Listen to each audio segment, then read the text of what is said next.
Okay, so next one we have is the organizational wide defaults. So if under the setup you type here sharing settings, you click on the sharing settings,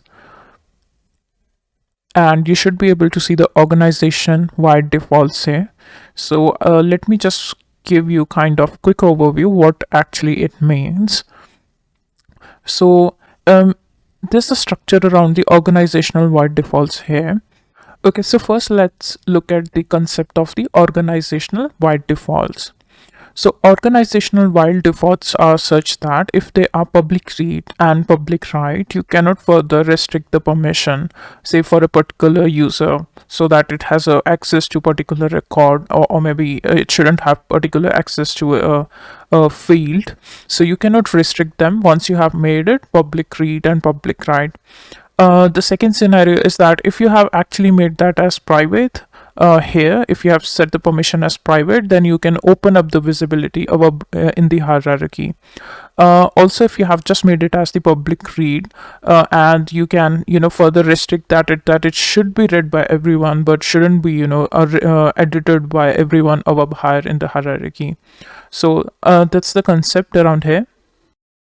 Okay, if we see here under the organization wide defaults, so we have different types of access here: public read, write, transfer, read and write, controlled by parent, private. So these things are here. So for the ones which are controlled by parents, so it essentially says that you have got a master detailed relationship. So the security from the parent actually cascades down to the child record. So if you want to set a different security level for the child record, then you have to kind of break that master detailed relationship, or maybe you can put the security on the master record, and yeah, definitely it will come down to the child record as well. So now let's see if we can actually edit these. So default internal access is for the internal users. Default external access is for the external users. It's kind of having a layer of protection.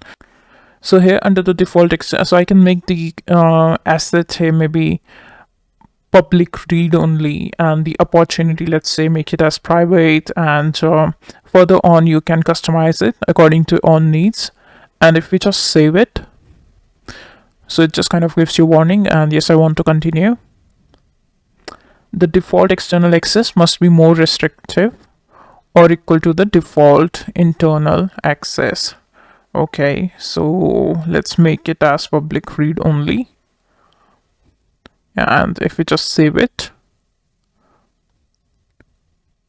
so this is some a warning is generated. So once this is actually implemented by the Salesforce, I should receive an email that it has been sorted out, and this rule is finally applicable on the record or the object. Okay, so as you can see, I have received an email which says that the processing has been complete, and the sharing defaults has been successfully completed. So that's it for the organizational wide defaults. Thank you.